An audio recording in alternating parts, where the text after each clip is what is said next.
హైదరాబాద్ ప్రముఖ నటుడు కోట శ్రీనివాసరావు 83 కన్నుమూశారు. గత కొన్ని రోజులుగా అనారోగ్యంతో బాధపడుతున్న ఆయన ఆదివారం తెల్లవారుజామున ఫిల్మ్నగర్లోని నివాసంలో తుదిశ్వాస విడిచారు. 1942 జూలై 10న కృష్ణా జిల్లాలో కంకిపాడులో కోట శ్రీనివాసరావు జన్మించారు. 1968లో రుక్మిణిని వివాహం చేసుకున్నారు. ఆయనకు 2 కుమార్తెలు, 1 కుమారుడు. కోట శ్రీనివాసరావు కుమారుడు కోట ప్రసాద్ 2010 జూన్ 21న రోడ్డు ప్రమాదంలో మృతి చెందారు. సినిమాల్లోకి రాకముందు కోట శ్రీనివాసరావు స్టేట్ బ్యాంకులో పనిచేశారు. తమిళం, హిందీ, కన్నడ చిత్రాల్లో కూడా నటించారు. 9 నంది పురస్కారాలు అందుకున్నారు. ప్రతిఘటన, గాయం, తీర్పు, లిటిల్ సోల్జర్, గణేష్, చిన్న, పెళ్లైన కొత్తలో, ఆ నలుగురు, పృథ్వీనారాయణ చిత్రాలకు నంది అవార్డు అందుకున్నారు. 2012లో చిత్రం వందే జగద్గురుం సినిమాకు సైమా అవార్డు అందుకున్నారు.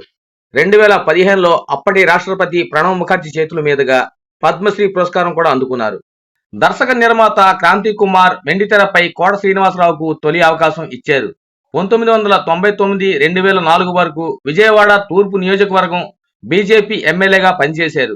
1978లో ప్రాణం ఖరీదుతో సినీ రంగంలోకి అరంగేట్రం చేశారు. 4 దశాబ్దాలుగా సినీ ప్రయాణంలో 750కి పైగా చిత్రాల్లో నటించారు. విలక్షణ నటుడుగా కోట శ్రీనివాసరావు ఎన్నో ఏళ్ల పాటు అలరించారు.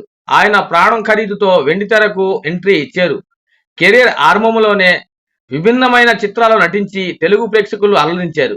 సూపర్ స్టార్ కృష్ణ, చిరంజీవి, బాలకృష్ణ, నాగార్జున, వెంకటేష్, మహేష్ బాబు, పవన్ కళ్యాణ్, సాయి ధరమ్ తేజ్ ఇలా టాలీవుడ్ అగ్ర యువ హీరోలతో కలిసి ఆయన పనిచేశారు.